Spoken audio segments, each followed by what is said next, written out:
to Robbie's Micro Bench. Here on the bench today, we're looking at the FMS Land Cruiser. Nothing new. Has been around for years now. As quickly as you have just purchased the latest greatest, well, someone is reinventing the wheel again. But what we have here is a 1/18 scale. And this vehicle is phenomenal. As far as I'm concerned, here I've added passengers to the interior. He's got his own little RC vehicle in the back seat. I won't be leaving that back there, just so I don't lose him. But here we've added some weights.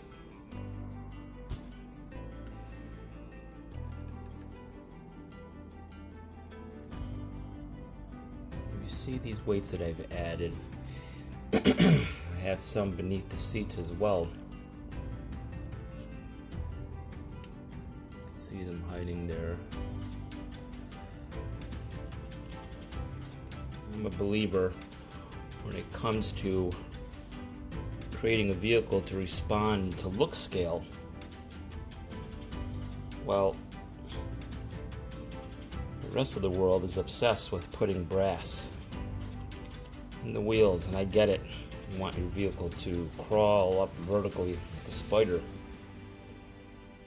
But the reality is, in the real world, vehicles are not like bobbleheads. If you've got this constant mindset that you want to just leave everything empty and lightweight up top, your vehicle will behave just like a bobblehead. In fact, each time you actually run into an object, the minute this tire begins to raise itself, the entire chassis, the entire body will lift itself at the exact same time. But if you're adding weight to your vehicle, as I have, just the slightest bit, the vehicle will maintain gravity, will continuously want to push it down. And the moment that front tire has run into an object, it will begin to raise itself, versus the entire chassis completely tipping all at the same time. So you get a little more realistic behavior. And I'm not saying it is perfect, but it does happen, and it helps out to give it a little more realistic look when riding around. And a lot of that can be achieved by adding little characters and a bunch of other accessories all over the vehicle. But that's what we have here. Give it a try. See if you notice what I'm talking about. You may or may not. It's something that's very slight. It's not extraordinarily noticeable. As far as these characters go here, if you notice, I haven't cut their legs off. They do and will fit into the interior. Oh, I gotta correct myself. I did manipulate the steering wheel. You see that? I cut the lower corners off, the lower bottom of the steering wheel. This allows the legs for my passenger to fit in.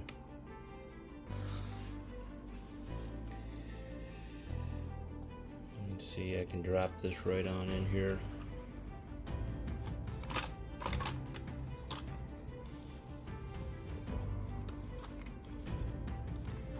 See where the steering wheel lands itself.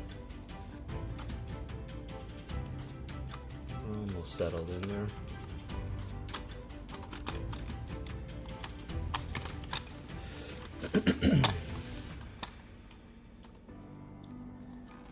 A little more tweaking, and she'll drop in.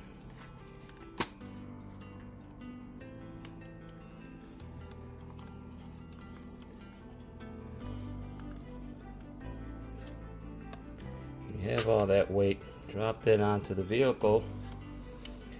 You now see the sag occurring. Now your actual springs are under tension, more like a real vehicle.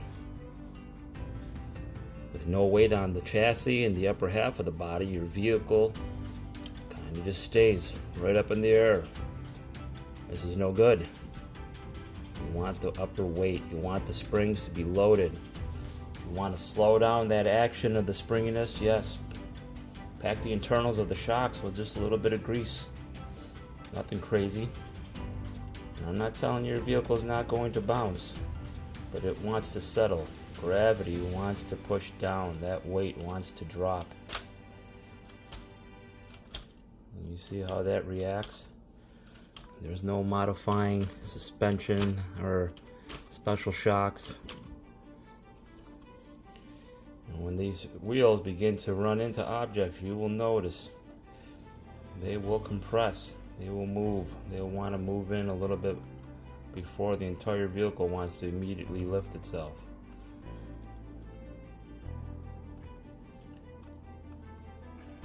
You can just see the action there.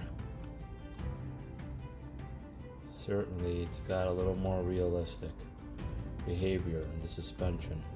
You gotta remember, in the real world, vehicles weigh thousands of pounds. The upper half doesn't weigh just 500 and all of a sudden all the weight is just in the axles and the chassis rails. I'm not 100%, I'm not out there weighing real vehicles, but I can certainly tell you, between all your leather seats and cloth seats and seat rails and the whole 9 yards and motor and everything else and all the glass windows and the sheer weight of all of that, there's quite a bit of weight up on top. Here's a little tip so you don't burn out your springs and just have them completely sag out on you and permanently give. Set your vehicle.